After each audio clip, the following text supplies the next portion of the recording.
ہم نے نکاح کو مشکل بنا لیا ہوا ہے اور اس کے ساتھ اتنے لوازمات پیدا کر دیے گئے ہیں کہ اس زمانے کے اندر بدی آسان ہو گئی ہے اور نکاح مشکل ہو گیا ہے۔ حضور علیہ السلام کے زمانے میں ایسا نہیں ہوتا تھا۔ سیدہ طیبہ طاہرہ سیدہ فاطمہ الزہرا رضی اللہ تعالی عنہا کا نکاح دیکھیے اور ان کو جو جہیز حضور نے دیا ہے اس کو دیکھیے اور زندگی کو سہل بنانے کی کوشش کیجیے۔ آج جس کے ہاں 4 بیٹیاں پیدا ہو جاتی ہیں اس کی نیند اڑ جاتی ہے۔ ایک تو یہ کہ اچھے رشتے میسر آنا مشکل، دوسرا مرحلہ بیٹوں کی طرف سے، بیٹے والوں کی طرف سے ایک لمبی فہرست ہوتی ہے کہ ہمیں یہ دیا جائے۔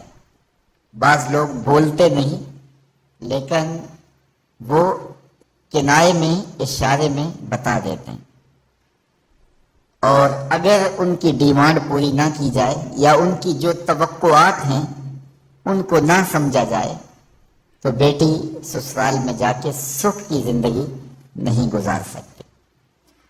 اور معاشرے کا کتنا کمینہ شخص ہے وہ جو کسی کی بیٹی کو اس لیے تنگ کرتا ہے کہ وہ جہیز نہیں لے کے آئے یا وہ اس کی خواہش کے مطابق، اس کی توقع کے مطابق جہیز نہیں لائی۔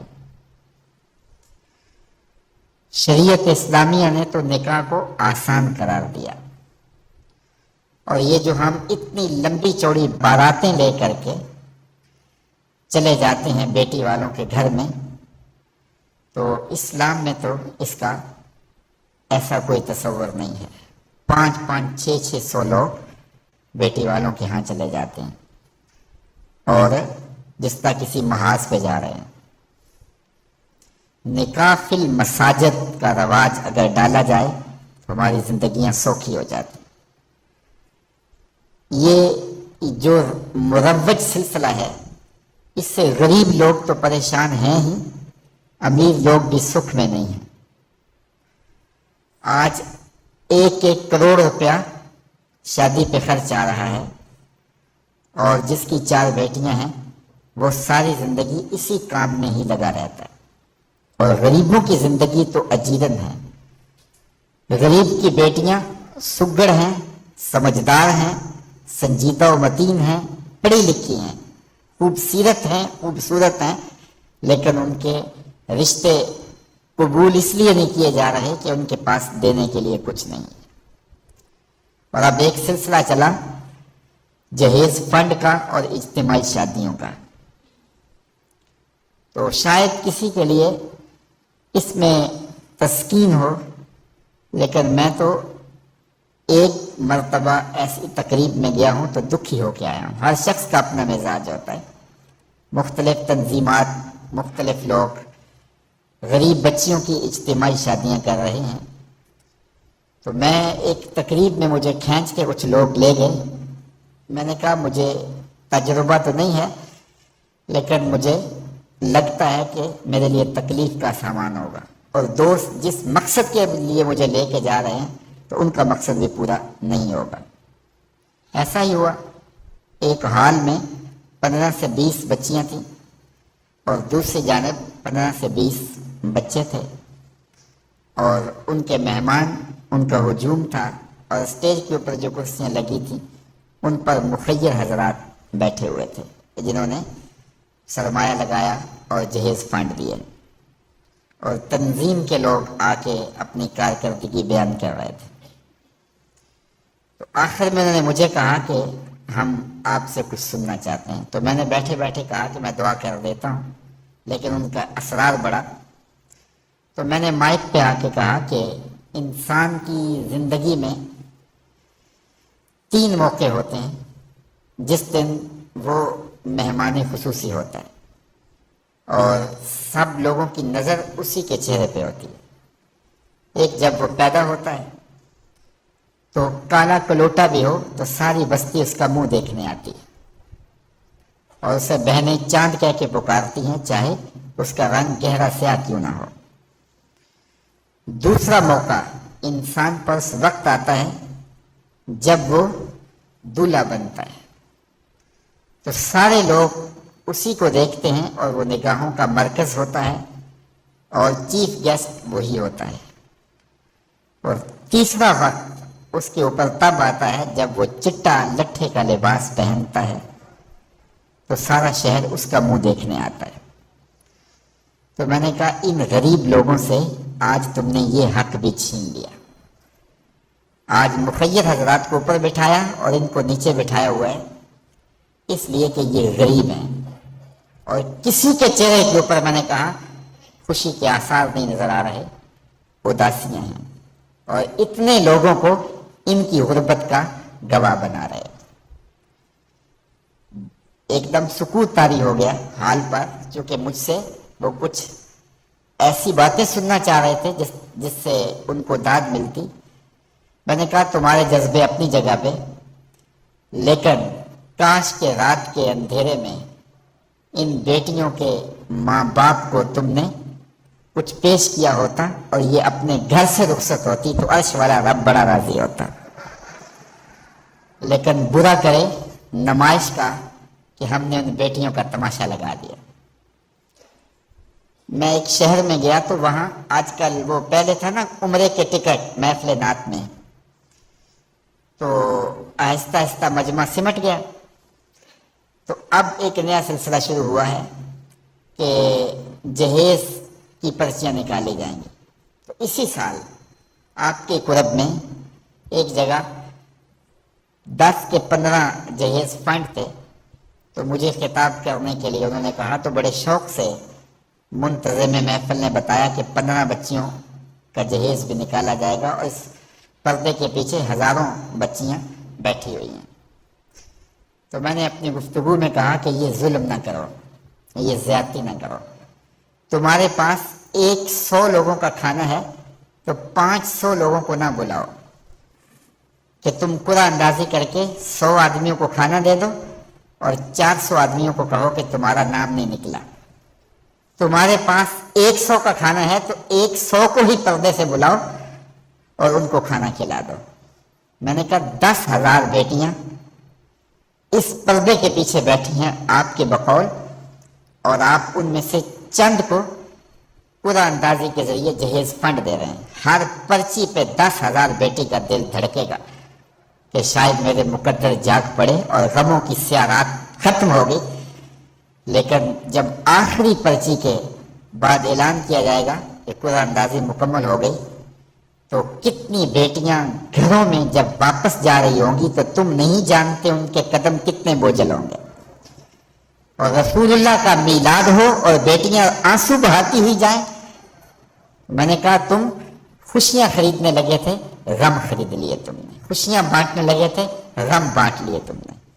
تو یہ زیادتی نہ کرو، یہ جو رواج پڑ رہا ہے یہ اپنی نمائش کے لیے، خدا را آگے تم نے عمرے کے ٹکٹ بانٹے، بہت کچھ کیا لوگوں کو اکٹھا کرنے کے لیے، اور کیا کیا رنگ اپنائے گئے۔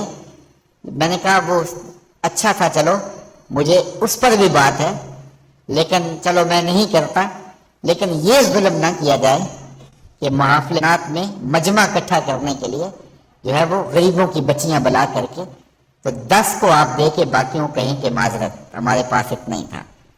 تو آپ کے پاس 100 کا کھانا ہے، 100 کا پانی ہے، تو 500 پیاسوں کو نہ بلائیں، 500 بھوکوں کو نہ بلائیں، 100 کو ہی بلا کر کے پردے سے جو ہے وہ ان کی مدد کریں۔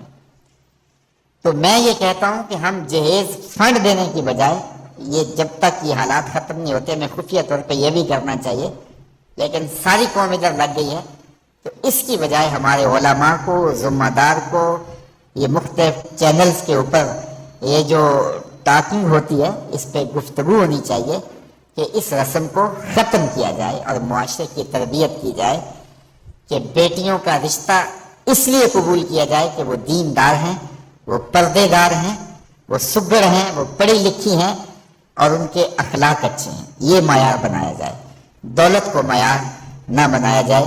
اس طرح معاشرے پس جائیں گے اور معاشرے کے پلے کچھ بھی نہیں بچے گا۔ اور آج اندازہ نہیں ہے ہم کو کہ جس کی بیٹیاں گھر کی دہلیز پہ جوان اس کی زندگی کتنی کٹھن گزر رہی ہے.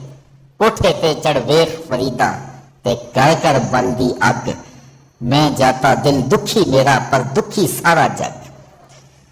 تو پورا معاشرہ اس وقت اس اذیت سے، اس کڑن سے گزر رہا ہے کہ بیٹیاں جوان ہیں اور رشتے نہیں مل رہے، اور پھر اگر رشتے مل رہے ہیں تو بیٹے والوں کے نخرے ہی بڑے عجیب ہیں. اور پھر جس طرح وہ بیٹیوں کو، غریبوں کی بیٹیوں کو لونڈیاں بنا کے اپنے گھروں میں رکھتے ہیں، تو یہ ایک الگ درد کی اور دکھ کی کہانی ہے. میرے پاس لوگ آتے ہیں، دعا کیجئے، کاروبار نہیں ہے، معاشی بحران ہے، مالی پریشانیاں ہیں، بچے کے امتحان سر پہ ہیں، بہت سارے مسائل لے کر لوگ آتے ہیں. لیکن کوئی نہیں، لوگ حوصلے سے مسائل کا مقابلہ کرتے ہیں، کاٹتے ہیں. لیکن کچھ لوگ آتے ہیں دعا کے لیے تو بات کرتے ہی آنکھیں چھلکنے لگتی ہیں اور میرا دل بھی قابو میں نہیں رہتا. لوگ کہتے ہیں کہ حضرت دعا کرو، بیٹی سسرال میں دکھی ہے، اللہ سکھ دے دے. تو میں دعا بھی کرتا ہوں، لیکن میں تنہائی میں جا کے روتا ہوں کہ اس درد کا بداوا کیا ہے، اس دکھ کا علاج کیا ہے. اور معاشرہ تیزی سے اس تکلیف کی طرف بڑھ رہا ہے، اور طلاق کی شرح بھی جو ہے وہ بڑھتی چلی جا رہی ہے. میرے پاس ایک دن ایک صاحب آئے، ساتھ ان کی بیوی تھی، اور میں نہیں جانتا ہوں، عزت دار لوگ تھے. تو انہوں نے کہا کہ ہم آپ سے کوئی تنہائی میں بات کرنا چاہتے ہیں. ان کے اپنے عزیز تھے، بیٹیاں اس شخص کی زیادہ ہیں. اپنے عزیزوں میں شادی کر دی تو اس وقت انہوں نے طے کر لیا کہ کوئی بات نہیں، ہم جہیز نہیں لیتے. لیکن وہ باپ بلک بلک کے مجھے کہہ رہا تھا کہ کتنے دنوں سے میری بیٹی گھر آ کے بیٹھی ہوئی ہے، اور وہ کہتے ہیں کہ اتنی دیر واپس نہ آنا جب تک تیرا جہیز پورا نہیں ہو جائے. میں کہتا ہوں کتنا شفاف معاشرہ ہو گیا ہے اور کتنے کٹھن حالات ہو گئے ہیں. تو جب معاشرہ اس کیفیت میں چلے جائے تو پھر انارکی پھیلتی ہے اور معاشرے پھر قائم نہیں رہتے. تو کتنی باپ کی دہلیز پر بوڑھی ہونے والی بیٹیاں، ان کی سسکیاں، ان کی آہیں اور ان کی چیخیں اس معاشرے کو بے چین کی ہوئی ہیں. تو امیر لوگوں کی ذمہ داری ہے کہ وہ غریبوں کے دکھ بانٹ لیں. اللہ تعالیٰ ارشاد فرماتا ہے کہ فکو رقبہ او اطعام فی یوم ذی مسغبہ، کسی پھنسے ہوئے کی گردن چھڑانا یہ بڑی نیکی ہے. تو اس وقت غریب کی بیٹیوں کا رشتہ کوئی قبول نہیں کرتا. اگر کوئی نوجوان اور اگر کوئی سرمایہ دار غریبوں کی بیٹیاں قبول کر لے تو یہ اس کی مہربانی ہوگی. اور اگر یہ نہیں کر سکتا تو کم از کم ان بیٹیوں کی شادیوں کا اہتمام کیا جائے، لیکن یہ مہربانی کی جائے کہ غریبوں کی بچیوں کو نمائش گاہ میں نہ کھڑا کیا جائے اور ان کی غربت کا تماشا نہ بنایا جائے. رات کی تنہائی میں ان کے ماں باپ کی خدمت کی جائے تاکہ وہ اپنی بیٹیوں کو عزت سے اٹھا سکیں. میرے حضور نے ارشاد فرمایا وَرَجُلٌ تَصَدَّقَ بِصَدَقَةٍ فَأَخْفَاهَا حَتَّى لَا تَعْلَمَ شِمَالُهُ مَا تُنْفِقُ يَمِينُهُ، جس شخص نے تنہائی میں خیرات کی کہ دائیں ہاتھ نے جو خرچ کیا بائیں کو پتہ بھی نہ چلا، قیامت کے دن جب کوئی سایہ نہیں ہوگا اللہ اس شخص کو اپنے عرش کا ٹھنڈا سایہ عطا فرمائے. تو یہ جو اجتماعی شادیوں کا ماحول ہے، تو اگر اس کو ہم اس میں تبدیل کر لیں کہ غریبوں کی عزت نفس مجروح نہ ہونے پائے، تو اللہ تعالیٰ یہ توفیق نصیب فرمائے اور معاشرے کے اندر ایسے لوگ نکلیں جو معاشرے کے دکھ بانٹتے ہیں. اور علماء کو ممبر و محراب سے زوردار آواز اٹھانی چاہیے کہ یہ جو رسم پیدا ہو گئی ہے جہیز کی، اور اس کے بغیر بیٹیاں گھر سے رخصت نہیں ہو سکتی ہیں، تو اس کو ختم کیا جائے اور اس کے خلاف عملی جہاد کیا جائے. اور اس کے لیے امیر لوگ نمونہ بنیں. غریب لوگ تو نمونہ بن نہیں سکتے، مشکل ہے ان کے لیے، لیکن امیر لوگ اگر نمونہ بنے تو وہ بن سکتے ہیں اور معاشرے کے اس ناسور کو ختم کیا جا سکتا ہے. اور غریبوں کی بیٹیاں عزت سے اپنے پیا گھر سدھار سکتی ہیں اور ان کو جو ہے ان کے ماں باپ کو تسکین کی اور چین کی نیند آ سکتی ہے۔